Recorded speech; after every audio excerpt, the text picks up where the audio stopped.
that this trip between the maternity ward and the crematorium is what there is to life. And we still have, going into our common sense, the 19th century myth, which succeeded the ceramic myth in Western history. I call it the myth of the fully automatic model. Man is a little germ that lives on an unimportant rock ball that revolves about an insignificant star on the outer edges of one of the smaller galaxies. But on the other hand, if you think about that for a few minutes, I am absolutely amazed to discover myself on this rock ball rotating around a spherical fire. It's a very odd situation. And the more I look at things, I cannot get rid of the feeling that existence is quite weird. I know that. See, a philosopher is a sort of intellectual yokel who gawks at things that sensible people take for granted. And sensible people, existence is nothing at all. I mean, it's just basic, and just go on and do something. See, this is the current movement in philosophy. Logical analysis says you mustn't think about existence. It's a meaningless concept. Therefore, philosophy has become the discussion of trivia. No good philosopher lies awake nights worrying about the destiny of man and the nature of God and all that sort of thing, because a philosopher today is a practical fellow who comes to the university with a briefcase at 9 and leaves at 5. He does philosophy during the day, which is discussing whether certain sentences have meaning, and if so, what. And then he would, as William Earle said in a very funny essay, he would come to work in a white coat if he thought he could get away with it. Problem is, he's lost his sense of wonder. Wonder is like, in modern philosophy, something you mustn't have. It's like enthusiasm in 18th century England. It's very bad form. But you see, I don't know what question to ask when I wonder about the universe. It isn't a question that I'm wondering about, it's a feeling that I have. Because I cannot formulate the question that is my wonder. The moment my mouth opens to utter it, I suddenly find I'm talking nonsense. But that should not prevent wonder from being the foundation of philosophy. So, there is obviously a place in life for a religious attitude in the sense of awe, astonishment at existence. And that is also a basis of respect for existence. We don't have very much of it in this culture, even though we call it materialistic. In the culture that we call materialistic today, we are, of course, bent on the total destruction of material and its conversion into junk and poisonous gas as quickly as possible. This is not a materialistic culture, because it has no respect for material. And respect is in turn based on wonder, on feeling the marvel of just an ordinary pebble in your fingers.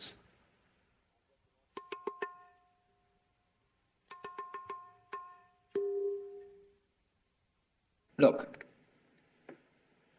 here is a tree in the garden, and every summer it produces apples. And we call it an apple tree, because the tree apples. That's what it does. All right. Now here is a solar system inside a galaxy. And one of the peculiarities of this solar system is that at least on the planet Earth, the thing peoples. In just the same way that an apple tree apples. Now maybe 2 million years ago, somebody came from another galaxy in a flying saucer and had a look at this solar system, and they looked it over and shrugged their shoulders and said, just a bunch of rocks. And they went away. Later on, maybe 2 million years later, they came around and they looked at it again. And they said, excuse me, we thought it was a bunch of rocks, but it's peopling. And it's alive. After all, it has done something intelligent. Because, you see, we grow out of this world in exactly the same way that the apples grow on the apple tree. If evolution means anything, it means that. But you see, we curiously twist it. We say, well, first of all, in the beginning, there was nothing but gas and rock. And then intelligence happened to arise in it, like a sort of fungus or slime on the top of the whole thing. But we're thinking in a way, you see, that disconnects the intelligence from the rocks. Where there are rocks, watch out. Watch out, because the rocks are going eventually to come alive.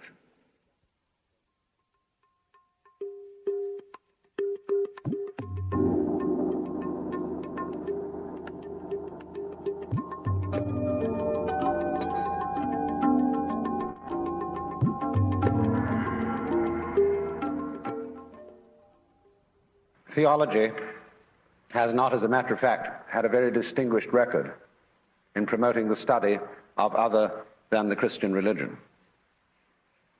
Because you see, if you know in the first place that you have the true religion, there really is no point in studying any other one, and you can very quickly find reasons for showing them to be inferior, because that was a foregone conclusion. They had to be.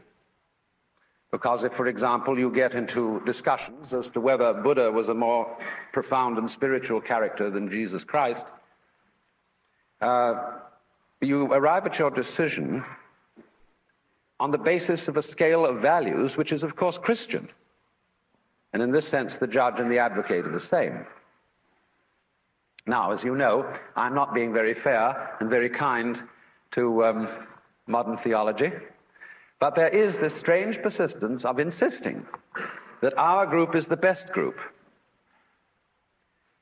And I feel that there is in this something peculiarly irreligious, and furthermore it exhibits a very strange lack of faith. Because I believe that there is a strong distinction between faith on the one hand and belief on the other. That belief is, as a matter of fact, quite contrary to faith. Because belief is really wishing. It's from the Anglo-Saxon root leaf, to wish. And belief, stated, say, in the Creed, is a fervent hope that the universe will turn out to be thus and so. And in this sense, therefore, belief precludes the possibility of faith, because faith is openness to truth, to reality, whatever it may turn out to be. I want to know the truth. That is the attitude of faith.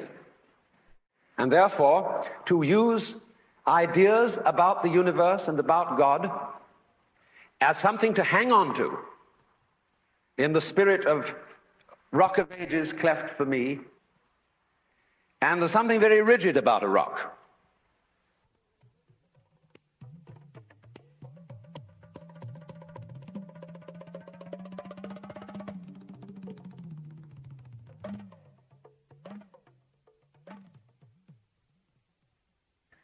And we are finding our rock getting rather worn out in an age where it becomes more and more obvious that our world is a floating world. It's a world floating in space where all positions are relative and any point may be regarded as the center. A world which doesn't float on anything, and therefore the religious attitude appropriate to our time is not one of clinging to rocks, but of learning to swim. And you know that if you get in the water and you've nothing to hold on to, and you try to behave as you would on dry land, you will drown. But if, on the other hand, you trust yourself to the water and let go, you will float. And this is exactly the situation of faith.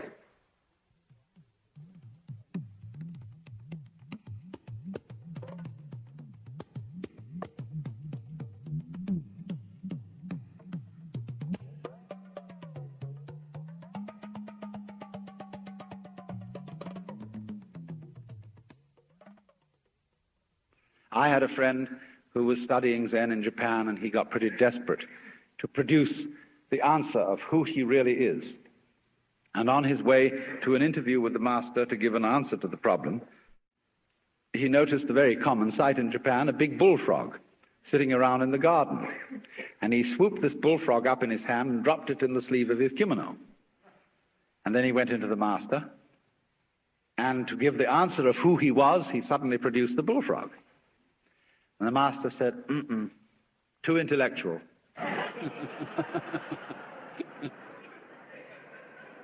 In other words, this answer is too contrived. It's too much like Zen. You've been reading too many books. It's not the genuine thing. And so the method of teaching used by these great Eastern teachers is to make fools persist in their folly, but very rigorously and very consistently and very hard.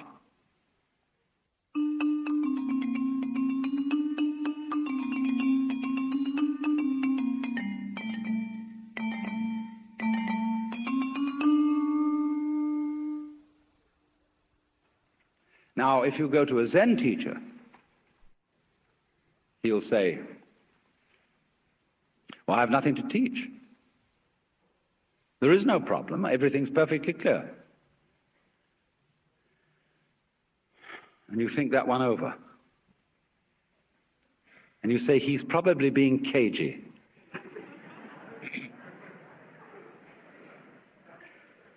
But the teacher says, quite honestly, I haven't anything to tell you.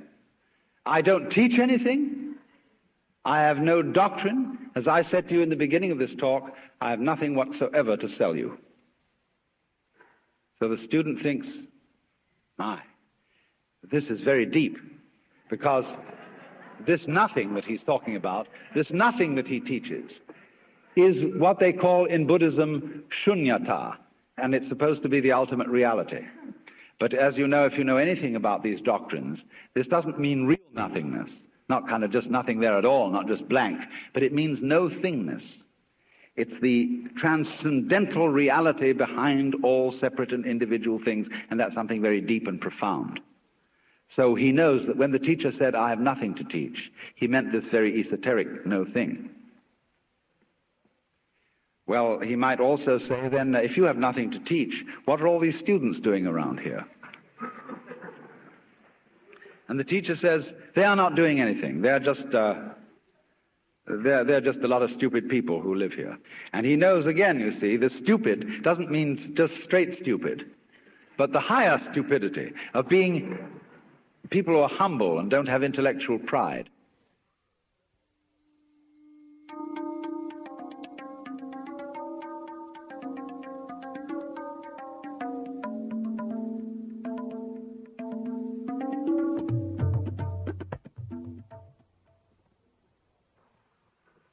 The Christian proverb is that man's extremity is God's opportunity. And so people, in other words, have to get desperate. Imagine the idea that the moment you were born, you were kicked off the edge of a precipice, and you're falling. As you fell, a great lump of rock came with you, and is traveling alongside you. And you're clinging to it for dear life. And thinking, gee, I've got to hold on to this, you see? Well, it doesn't do a thing for you. And it's only making you anxious. And it's only when you understand that it doesn't do a thing for you that you let go and relax. So everybody's in this situation. We're all completely insecure. We're all headed straight for death as if we had been condemned by a judge. And yet here we are all clinging on to things.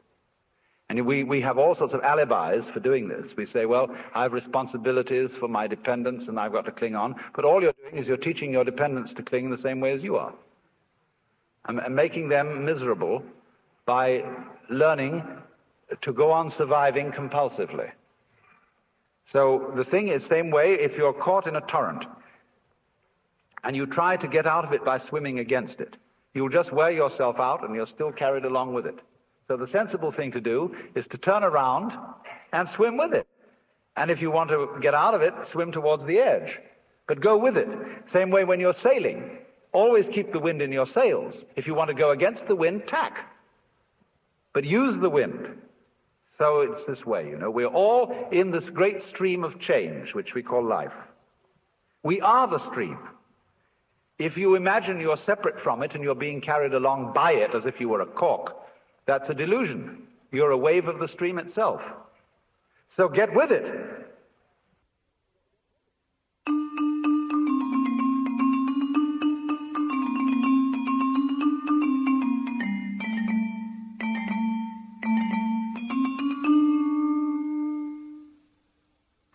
So you perform a discipline by experiment, by reductio ad absurdum of his premises.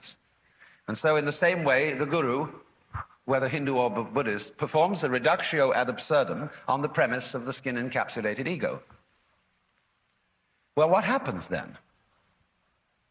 You might imagine from garbled accounts of Eastern mysticism that one thereupon disappears forever into an infinite sea of faintly mauve jello.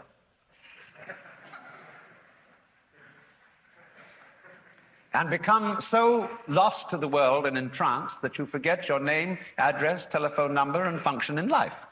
And nothing of the kind happens. The state of mystical illumination, although it may, in its sudden onset, be accompanied by a sensation of tremendous luminescence and transparency, as you get used to it, it's just like everyday life. Here are the things that you formerly thought were separate individuals, and here is you, who you formerly thought was merely confronting these other people. When the great Dr. D.T. Suzuki was asked, what is it like to be enlightened? He said, it's just like ordinary everyday experience, except about 2 inches off the ground. Because what is altered is not the way your senses perceive. What is altered is what you think about it. Your definitions of what you see, your evaluation of it. So when you don't cling to it, when you have no longer a hostile attitude to the world because you know the world is you, it is. I mean, let's take it from the point of view of biology. If I describe the behavior of a living organism, I cannot possibly describe that behavior without simultaneously describing the behavior of the environment. So that I discover that I don't describe organisms in environments, I describe a unified field of behavior called an organism environment. It's an awkward word, but there it is. The environment doesn't push the organism around. The organism doesn't push the environment around. They are two aspects or poles of the same process.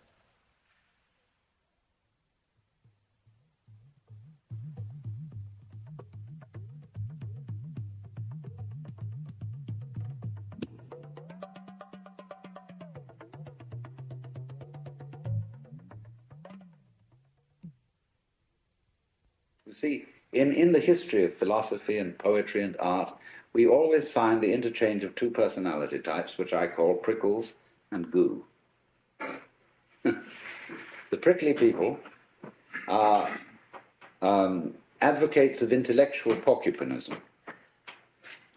They want a rigor. They want precise statistics. And they have a certain clipped attitude in their voices. And you know this very well in academic circles, where there are people who are always edgy like that. And they accuse other people of being disgustingly vague and miasmic and mystical. But the vague, miasmic, and mystical people accuse the prickly people of being mere skeletons with no flesh on their bones. And they say to you, you just rattle. You're not really a human being. You know the words, but you don't know the music. And so, therefore, if you belong to the prickly type, you hope that the ultimate constituent of matter is particles. If you belong to the gooey type, you hope it's waves. If you are prickly, you're a classicist. And if you're gooey, you're a romanticist. And going back into medieval philosophy, if you're prickly, you're a nominalist. If you're gooey, you're a realist. And so it goes. But we know very well that this natural universe is neither prickles nor goo exclusively. It's gooey prickles and prickly goo. And you see, it all depends on your level of magnification. If you've got your magnification on something so that the focus is clear, you've got a prickly point of view. You've got structure, shape, clearly outlined, sharply defined. When you look out of focus, it's going to go bleh, and you've got goo.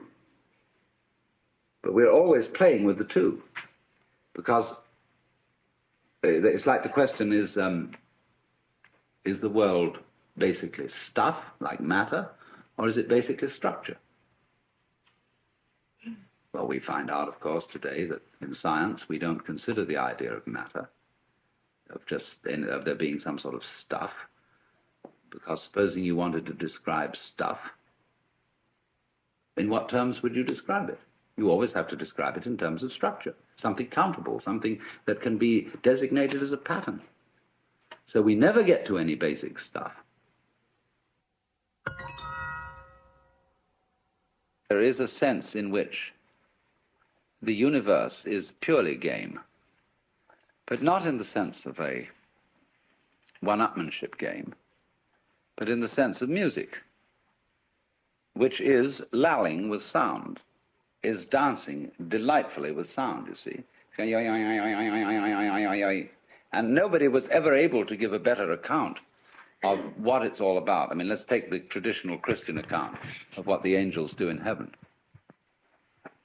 Why, they sit around the throne of God and sing Alleluia, Alleluia, Alleluia, and they're going, you know, that's not just Alleluia in a sort of formal way, but they're going, no,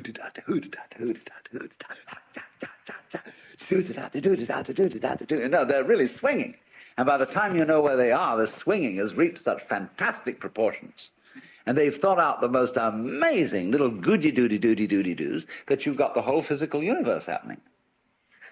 Yeah, that's the way it starts. And so, I mean, this game is great.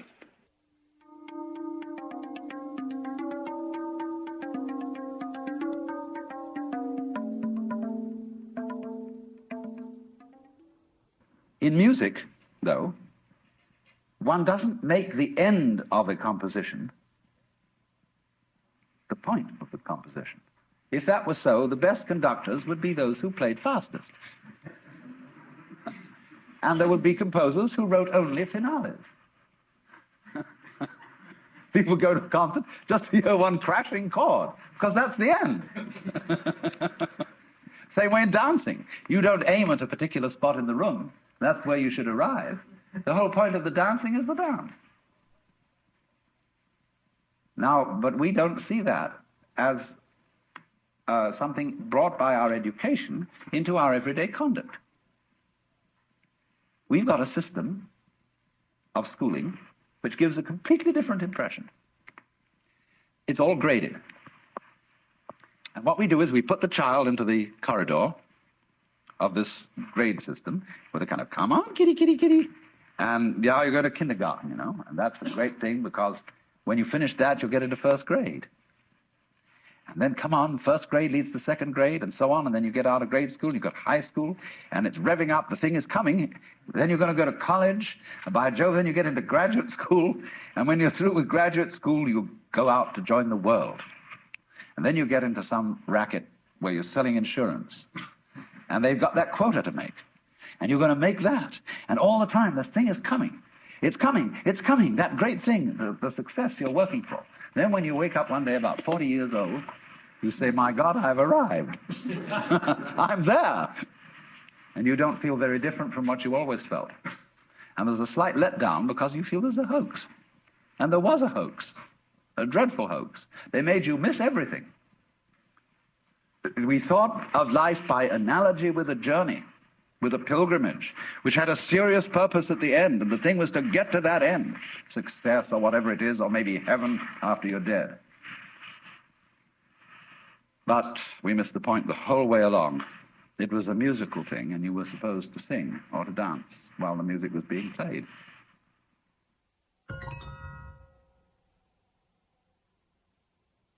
Why do we love nonsense? Why do we love Lewis Carroll with his "'Twas brillig and the slithy toves did gyre and gimble in the wave, all mimsy were the borogroves and the mumraths outgrabe"? Why is it that all those old English songs are full of Fal-de-riddle Ido and Hey Nonny Nonny and all those babbling choruses? Why is it that when we get hep with jazz, we just go booty booty boopty boo and so on and enjoy ourselves swinging it?